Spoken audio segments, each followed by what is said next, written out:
relações a gente discute em casa agora, né? É. Isso aí.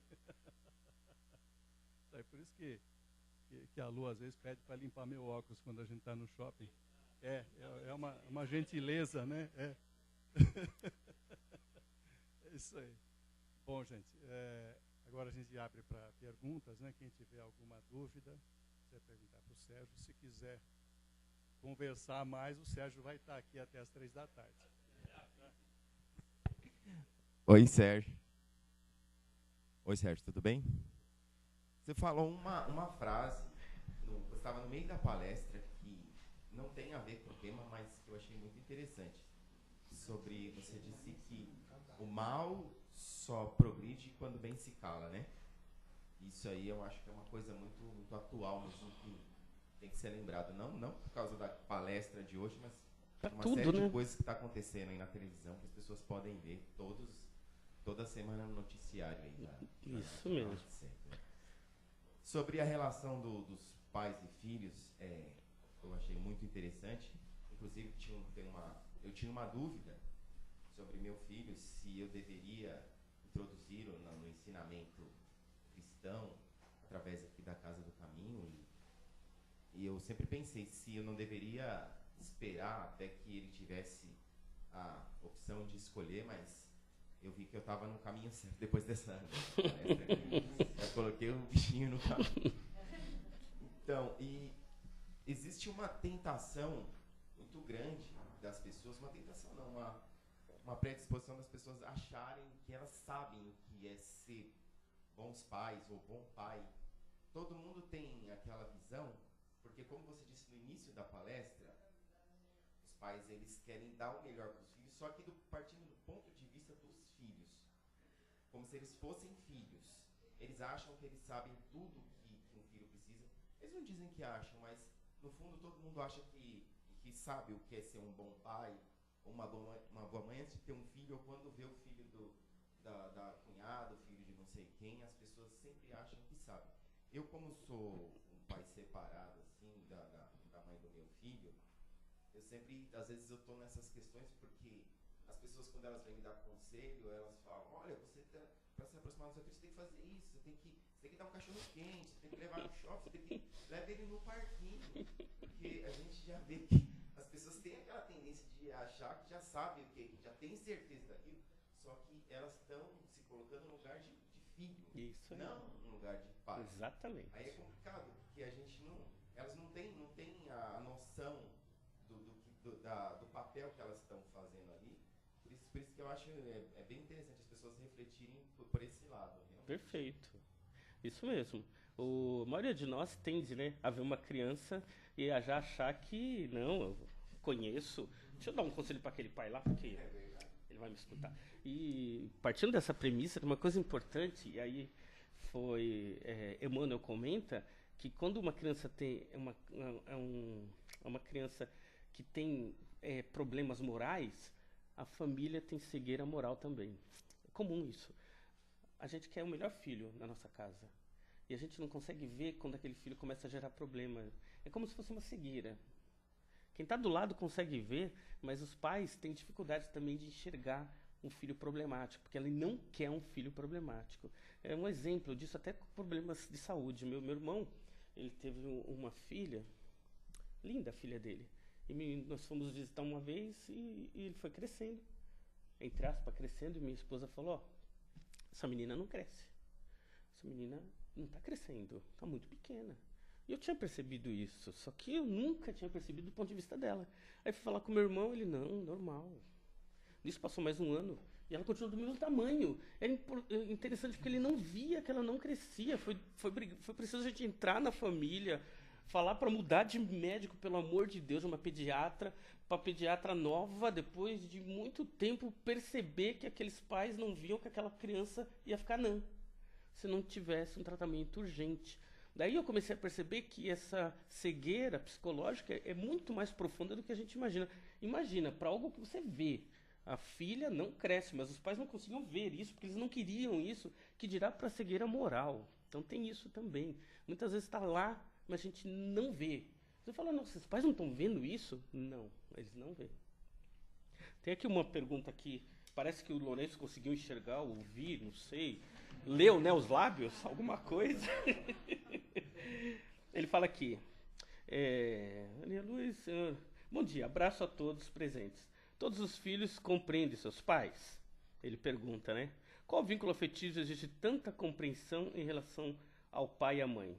Ter filho ou não é quase sempre uma escolha, mas pai e mãe é compromisso? Ele pergunta, Serginho, fale sobre essas questões. Aí uma palestra à parte, né, Lourenço? Eu até vou falar o seguinte, né? Rapidamente, porque a gente falou de tudo isso, né? Todos os filhos compreendem seus pais? Não, obviamente que não. Não existe essa compreensão porque a criança e o adolescente tem um ponto de vista dele, ego dele. Ele não consegue enxergar o pai porque ele quer os direitos dele. O pai é um repressor até determinado momento porque não quer que aquela criança, aquele filho, faça o que quer. Então ele é um repressor. Então falar, ele entende? Não, mas ele vai entender com o tempo. O pai não é amigo, apesar de ter uma relação de amizade com os filhos, não é amigo dos filhos. E tem pai que falha nisso, quer ser amigo e amigo do adolescente e da criança. Sou seu melhor amigo. Acabou. Amigo é na escola, em casa é pai e mãe. Tem que ter essa diferença, por mais que tenha uma relação de amizade. Então, não. E dificilmente, o adolescente só vai entender esse processo quando crescer. No momento em que ele é criança, ele não entende. Ele ama, mas nem sabe que ama nesse momento. Se pegar uma criança que passou, está de castigo, e aí, seus pais? Eu odeio meus pais. Comum, né? A criança fala isso, mas ele ama. É um processo por que ele passa. Não é que ele não entende, ele está no processo de aprendizado, normal. E aí ele fala o seguinte, qual vínculo afetivo exige tanta compreensão em relação a pai e mãe? Amor. Não tem outra palavra. Amor. Se pai e mãe, os pais, não tiverem amor, não existe educação, não existe livro. Você pode pegar qualquer método do planeta para... Se não tiver amor, acabou, esquece. Aliás, pelo contrário, né? E aí eu vou lembrar de Joana de Ângeles. Ela fala, quando você tem amor, você não precisa de pedagogia. Pedagogia é falta de amor. Então a gente vai na pedagogia porque a gente não sabe amar ainda. Então a gente vai seguindo, ó, primeiro, segundo, terceiro, isso é pedagogia. Né? Começa a amar. Aí você vai perceber que a pedagogia pode ser dispensada. Joana de Ângeles que fala, não sou nem eu. E aí, por fim, né, ter filhos ou não é quase uma escolha, sim, mas pai e mães é compulsório? Nem sempre. Isso é complicado. Falam que pais e mães ser compulsório. Não, é uma escolha também. Por mais que seja um compromisso, não é compulsório. Ah, mas vendo a adolescência porque é compulsório. Não, vendo a adolescência porque aquele ser humano, aquela pessoa que teve filho na adolescência, ela estava passando por um processo e o plano espiritual achou por bem que naquele processo ela ficaria grávida. Não é compulsório, foi uma escolha.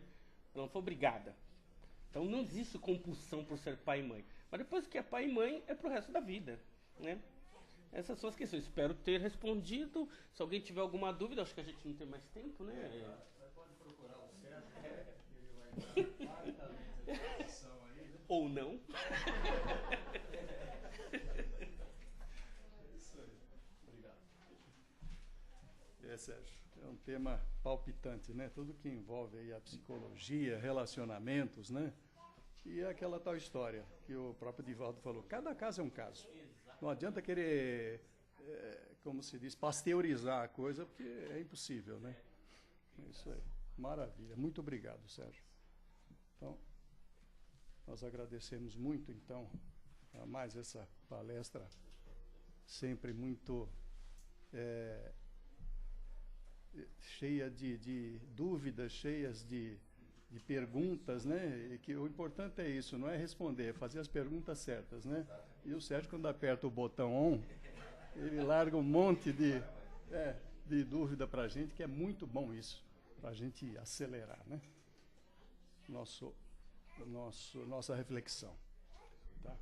Então, pessoal, eu peço agora que nós, mais uma vez, nos concentremos no que nós viemos buscar nesse dia, que nós possamos refletir nas nossas vidas sobre o que nós ouvimos, que nós possamos, cada dia, construir um dia melhor, não só para nós, mas para aqueles que nos rodeiam, para que nós possamos ser um elo de solução e não de geração de mais problemas. E pedimos, Pai, a sabedoria e saber discernir aquilo que nos é colocado por missão que nós mesmos escolhemos e aquilo que nós temos a força de poder mudar.